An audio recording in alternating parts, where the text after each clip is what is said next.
अब देखो यार, अगर तुम लोग सीएम पंक के फैन हो तो गाइस तुम्हारे लिए ये वीडियो काफी इंपॉर्टेंट होगी, क्योंकि यहाँ पर एडब्ल्यू ऑल आउट पर हुए ब्रॉल के बाद सीएम पंक फाइनली टेलीविजन पर उनका रिटर्न कर चुके हैं। एडब्ल्यू के इस हफ्ते के धमाकेदार डायनामाइट के बाद डायनामाइट की व्यूअरशिप सामने आ चुकी है।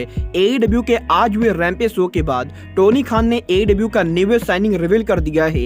एडब्ल्यू के नेक्स्ट वीक के रैंपेज शो जापान का एक बहुत ही बड़ा सुपरस्टार एडब्ल्यू पर डेब्यू करेगा। और गाइस एडब्ल्यू में थंडर रोजा के रिटर्न की क्या स्टेटस है, इसको लेकर बड़ी अपडेट आ चुकी है। तो गाइस चलिए बिना किसी देरी के शुरू करते हैं इस वीडियो को। और गाइस सबसे पहले बात करते हैं डायनामाइट के व्यूअरशिप की। वल्गार बात करें यहाँ पर एडब्ल्यू के डायनामाइट शो के व्यूअरशिप की, तो गाइस जैसा कि आप लोग को याद होगा लास्ट वीक जब एडब्ल्यू ने उनका डायनामाइट शो कराया था, तो गाइस लास्ट वीक एडब्ल्यू के डायनामाइट शो को अमेरिका में टीबीएस नेटवर्क पर 9,11,000 व्यूअरशिप 1,11,000 लोगों ने देखा था। बट गाइस बात करें यहाँ पर इस हफ्ते के डायनामाइट के व्यूअरशिप की, तो गाइस यहाँ पर इस हफ्ते एडब्ल्यू डायनामाइट के व्यूअरशिप लास्ट वीक के मुकाबले बढ़ चुकी है। जहां पर इस हफ्ते एडब्ल्यू के डायनामाइट को अमेरिका में 9,30,000 लोगों ने देखा है। और गाइस एडब्ल्यू के इस हफ्ते डायनामाइट की व्यूअरशिप है 9,30,000। बट गाइस बात करें यहाँ पर डायनामाइट के डेमोग्राफी फिगर की, तो गाइस 18/49 डेमोग्राफी फिगर के अंदर लास्ट वीक का डायनामाइट शो नंबर 8 रैंक पर था। बट गाइस वहीं 18/49 डेमोग्राफी फिगर के अंदर इस हफ्ते का डायनामाइट शो नंबर 6 रैंक पर था। और गाइस यहाँ पर व्यूअरशिप और डेमोग्राफी फिगर दोनों के अंदर ही डायनामाइट लास्ट वीक के मुकाबले बेटर रहा है। वेल गाइस देखना बहुत ही दिलचस्प होगा कि नेक्स्ट वीक एडब्ल्यू फुल गियर के गो होम एडिशन को कितनी व्यूअरशिप मिलती है। बट गाइस चलिए अब आगे बढ़ते हैं और बात करते हैं एडब्ल्यू के न्यूएस्ट साइनिंग की। वेल गाइस बात करें यहाँ पर एडब्ल्यू के न्यूएस्ट साइनिंग की, तो गाइस अगर आप लोगों ने आज एडब्ल्यू का रैंपेज शो देखा है तो गाइस आप लोगों ने देखा होगा एडब्ल्यू के आज हुए रैंपेज शो के ऊपर हमें बैंडिडो रूस को हराकर एडब्ल्यू के वर्ल्ड टाइटल एलिमिनेटर टूर्नामेंट के अंदर अगले राउंड में पहुंचते हुए दिखाई दिए हैं। और गाइस यही बैंडिडो के रूस को बीट करने के बाद अब टोनी खान ने इस चीज को ऑफिशियली अनाउंस कर दिया है कि बैंडिडो एडब्ल्यू के साथ साइन कर चुके हैं। और गाइस करीबन 2 महीनों से बैंडिडो के एडब्ल्यू से साइन करने को लेकर सोशल मीडिया पर जो अलग अलग रूमर चल रही थी, फाइनली वो सभी रूमर कंफर्म हो चुके हैं। और गाइस टोनी खान ने बैंडिडो को लेकर उनका ऑफिशियल ऑल एलीट ग्राफिक जारी कर दिया है, जहां पर टोनी खान के बैंडिडो के साइनिंग को कंफर्म करने के बाद अब रेसलिंग ऑब्जर्वर ने इस चीज को कंफर्म किया है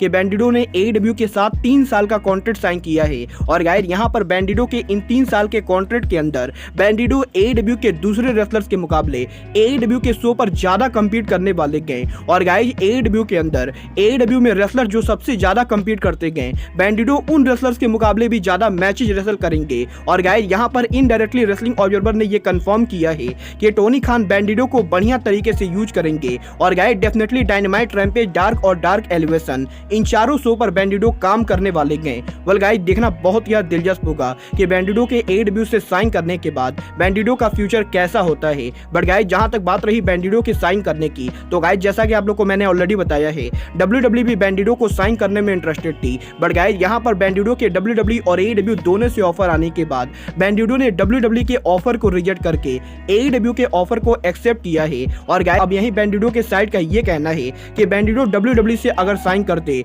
तो गाइस बैंडिडो को फ्लोरिडा में मूव करना पड़ता, क्योंकि गाइस यहाँ पर जो भी रेसलर WWE से साइन करते गए उनको WWE परफॉर्मेंस सेंटर पर ट्रेनिंग करनी पड़ती गए। और गाइस अगर बैंडिडो WWE को ज्वाइन करते तो गाइस बैंडिडो को मैक्सिको छोड़कर अमेरिका रहने के लिए आना पड़ता। और गाइस इसीलिए बैंडिडो ने WWE को रिजेक्ट करके AEW कंपनी को साइन किया है। बट गाइस इसके अलावा बैंडिडो का ये भी कहना है कि बैंडिडो को WWE के मेन रोस्टर में किस तरीके से यूज किया जाएगा, बैंडिडो को इसको लेकर कोई भी गारंटी नहीं गए। और गाइस डेफिनेटली यहाँ पर मैं बैंडिडो से पूरी तरह से एग्री करता हूँ, क्योंकि गाइस यहाँ पर मुझे भी लगता है कि WWE मैक्सिकन रेस्लर को मेन रोस्टर में बढ़िया तरीके से यूज नहीं करती गए। वेल गाइस आपको क्या लगता है, बैंडिडो का WWE को रिजेक्ट करके AEW से साइन करना सही डिसीजन है या नहीं? आप लोग मुझे कमेंट करके बताइए। बट गाइस जहां तक बात रही AEW के रैंपेज शो की, तो गाइस जैसा कि आप लोगों ने रैंपेज पर देखा होगा AEW के आज हुए रैंपेज पर जंगल बॉय और लूचासोरस के सेगमेंट के बाद AEW ने अब इस चीज को ऑफिशियली अनाउंस कर दिया है कि AEW के फुल गियर के ऊपर हमें jungle boy versus Luchasaurus steel cage match देखने को मिलेगा। वेल गाइस मैं तो इस मैच को देखने के लिए बहुत ही ज्यादा एक्साइटेड हूँ। बट गाइस जहां तक बात रही रैंपेज शो की, तो गाइस AEW के इस हफ्ते के रैंपेज शो के बाद अब AEW फुल गियर के go home edition rampage show के ऊपर टोनी खान ने एक बहुत ही बड़ा डेब्यू अनाउंस कर दिया है, जहां पर AEW ने इस चीज को कंफर्म किया है कि नेक्स्ट वीक AEW के डायनामाइट शो के ऊपर जापानीज लीजेंड जून अकियामा AEW पर डेब्यू करेंगे। तो गाइस अगर आप लोग को नहीं मालूम है तो गाइज मैं आप लोग को बता दूं, जून अकियामा जापानीज रेसलिंग का one of the best hardcore wrestler में से एक है। और गाइज यहाँ पर जब AEW और NJPW ने जून में उनका फॉरबिडन डोर पेपर व्यू किया था तो गाइज उस पेपर व्यू के प्रेस कॉन्फ्रेंस के ऊपर जॉन मॉक्सली ने टोनी खान से ये कहा था कि एडी किंगस्टन जून अकियामा से AEW में रेसल करना चाहते हैं। और गाइज यहाँ पर फाइनली अब टोनी खान ने एडी किंगस्टन विश को पूरा कर दिया है, क्योंकि गाइज यहाँ पर AEW के नेक्स्ट वीक डायनामाइट शो के ऊपर जून अकियामा और जापानीज यंग सुपरस्टार तनुशुके ताकेशिता AEW पर उनका रिटर्न करेंगे। और गाइज नेक्स्ट वीक AEW के रैम्पेज शो के ऊपर हमें Eddie Kingston and Ortiz versus Jun Akiyama और कोनोशुके ताकेशिता का मैच देखने को मिलेगा। वेल गाइज देखना बहुत ही ज्यादा दिलचस्प होगा कि AEW पर जून अकियामा का इन रिंग डेब्यू कैसा होता है। बट गाइज चलिए अब आगे और बात करते हैं AEW के करंट वुमेन चैंपियन थंडर रोजा की। वल्गार बात करें यहाँ पर थंडर रोजा की तो गाइज जैसा कि आप लोग को मालूम है थंडर रोजा इस समय करंटली इंजर्ड चल रही हैं। बट गाइज यही इस हफ्ते थंडर रोजा के लेटेस्ट इंटरव्यू के अंदर थंडर रोजा ने AEW में उनके रिटर्न को टीच कर दिया है, जहां पर थंडर रोजा का ये कहना है कि थंडर रोजा के ऑप्शंस में AEW वुमेन डिवीजन काफी बढ़िया तरीके से काम कर रही है। बट गाइज यहाँ पर थंडर रोजा बहुत ही जल्द AEW पर रिटर्न करेंगी। और गाइज थंडर रोजा AEW में उनके रिटर्न करने के लिए बहुत ही जल्द रेडी होने वाली है। और गाइज जब थंडर रोजा AEW के वुमेन डिवीजन पर रिटर्न करेंगी तो गाइज थंडर रोजा एक बार फिर से वुमेन डिवीजन के टॉप पर होने वाली है।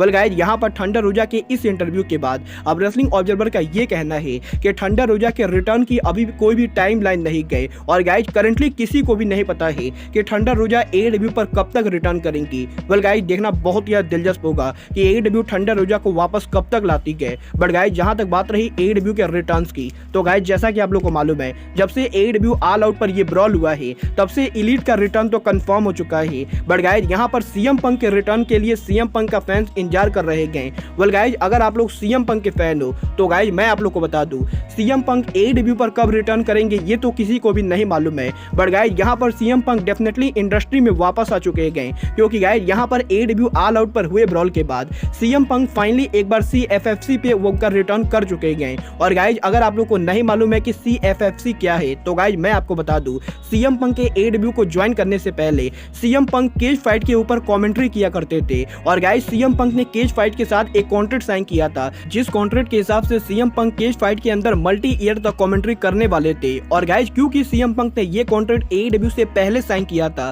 तो गाइस इसीलिए CM पंक के AEW को ज्वाइन करने के बाद भी CM पंक केज फाइट के ऊपर अपीयर हो सकते थे। बट गाइस यहाँ पर CM पंक के AEW को ज्वाइन करने के बाद AEW कंपनी के बिजी शेड्यूल की वजह से CM पंक को केज फाइट पर अपीयर होने का मौका नहीं मिलता था। बट गाइज अब जबकि फाइनली ने AEW कंपनी को लगभग लीव कर दिया है तो गाइज CM पंक एक बार फिर से केज फाइट पर उनकी वापसी कर चुके हैं। और गाइज यहाँ पर कल हुए केज फाइट के शो के ऊपर CM पंक हमें दोबारा से केज फाइट पर कमेंट्री करते हुए दिखाई दिए, जहां पर केज फाइट के लेटेस्ट शो के ऊपर CM पंक को कमेंट्री पर देखकर फैंस काफी ज्यादा हैप्पी गए, क्योंकि गाइज यहाँ पर कमेंट्री टेबल के ऊपर CM पंक पर्सनली काफी ज्यादा हैप्पी लग रहे थे। और गाइज जिस तरीके से CM पंक कमेंट्री कर रहे थे उस चीज को देखकर ये तो बिल्कुल क्लियर हो चुका है कि CM पंक AEW के लॉकर रूम से दूर रह के पर्सनल लेवल पर इस समय काफी ज्यादा हैप्पी गए। बट गाइस यहाँ पर CM पंक ने कमेंट्री पर यह मेंशन किया था कि CM पंक रेसलिंग रिंग को मिस करते गए। वेल गाइस यहाँ पर AEW ऑल आउट पर जो कुछ भी हुआ है उसके बाद मैं तो पर्सनली CM पंक को AEW में देखना नहीं चाहूंगा,